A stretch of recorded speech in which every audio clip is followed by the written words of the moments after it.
Hello বন্ধুরা, আমি Shubhajit. Welcome to my another video. বন্ধুরা, আমার বাগানে চন্দ্রমল্লিকা ফুল ফোটা শুরু হয়ে গিয়েছে। দেখো বন্ধুরা, এটা হচ্ছে সাদা চন্দ্রমল্লিকা, কত সুন্দর ফুল দিচ্ছে। এখানে আছে হলুদ, এগুলো হচ্ছে জায়েন্ট। দেখো প্রচুর হলুদ চন্দ্রমল্লিকা আছে, সব জায়েন্ট। ফুল ফোটা শুরু হয়েছে আর এখানে কুড়ি আছে বিভিন্ন কালার। এটা সাদা হবে স্পাইডার চন্দ্রমল্লিকা, এটাও কিন্তু জায়েন্টের মধ্যে পড়ে, কিন্তু পাপড়িটা সরু সরু হয়। এখানে দেখো এই একটা কালার আছে, এটা এখনো ফুটেনি, ফুটবে। আর এটা ফুটছে, কত সুন্দর দেখতে, খুব সুন্দর না? আর এখানে আছে পম পম ভ্যারাইটি চন্দ্রমল্লিকা।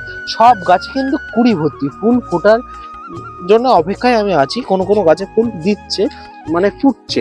দেখো, এটা হচ্ছে পমপমের একটা ভ্যারাইটি, কত সুন্দর।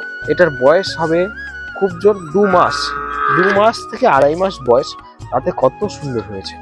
দেখো ফুলগুলো ফুটছে হলুদ আর সাদা দিয়ে, কত সুন্দর, প্রচুর কুড়ি। এ কিন্তু পিঞ্চিং আমি সেরকম ভাবে এই গাছটা পিঞ্চিং করিনি, কারণ এই গাছটা, এই ভ্যারাইটিটা না প্রচুর পরিমাণে ঝাঁকড়া হয়। একবার থেকে দুবার আমি পিঞ্চিং করেছি, তাতেই এত সুন্দর হয়েছে। কত সুন্দর কালারটা, দেখতেও খুব সুন্দর। আর এখানে অন্যান্য চন্দ্রমল্লিকা আছে, তাতেও কিন্তু কুড়ি ভর্তি।